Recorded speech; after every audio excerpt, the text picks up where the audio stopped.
Willow creek नाम के छोटे से शहर में दो भाई ईथन और कैलिब एक ही छत के नीचे बड़े हुए, लेकिन उनकी राहें बहुत अलग थी। ईथन, जो 3 साल बड़ा था, जिम्मेदार और अनुशासित था, हमेशा कैलिब का ख्याल रखता था। दूसरी ओर कैलिब बेकाबू था, मुसीबत को ऐसे पकड़ता जैसे पतंगे आग की ओर जाती है। उनकी माँ हमेशा कहती थी, खून का रिश्ता सबसे मजबूत होता है, जिंदगी जहां भी ले जाए एक दूसरे से मुंह मत मोड़ना। लेकिन किस्मत को कुछ और ही मंजूर था।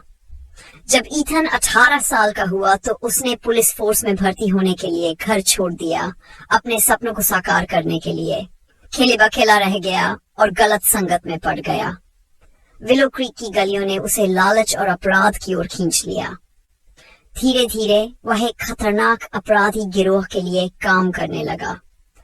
उनकी माँ ने बहुत समझाया, लेकिन कैलिब ने अपनी राह चुन ली थी। साल बीतते गए।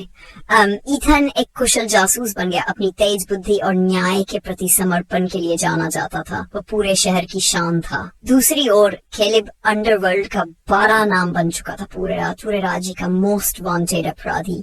उनकी माँ दोनों के बीच फंसकर टूटे दिल के साथ इस दुनिया से चली गई। उनकी आखिरी ख्वाहिश थी, एक दूसरे को माफ कर दो। फिर वह रात आई जिसने सब कुछ बदल दिया। बड़े बैंक डकैती का केस सौंपा गया, जिसका मास्टरमाइंड वही गिरोह था जिसमें कैलिब काम करता था। रिपोर्ट पढ़ते ही ईथन का खून ठंडा पड़ गया।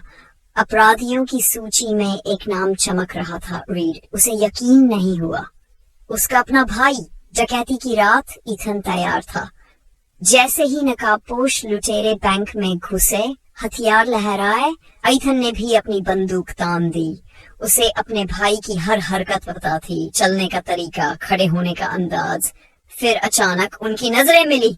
उस पल बीते सालों की यादें उसके सामने घूम गईं। रात में छुपकर बाहर जाना, एक दूसरे को बचाना, माँ की ममता भरी आवाज। उसने ईथन की आंखों में दर्द देखा, कर्तव्य का बोझ महसूस किया।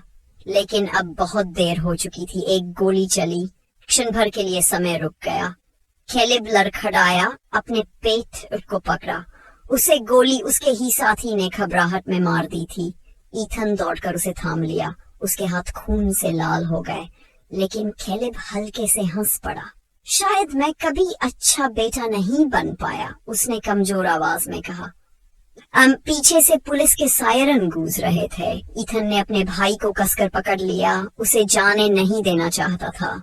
चाहे हालात कैसे भी हो, खून का रिश्ता फिर भी सबसे गहरा था।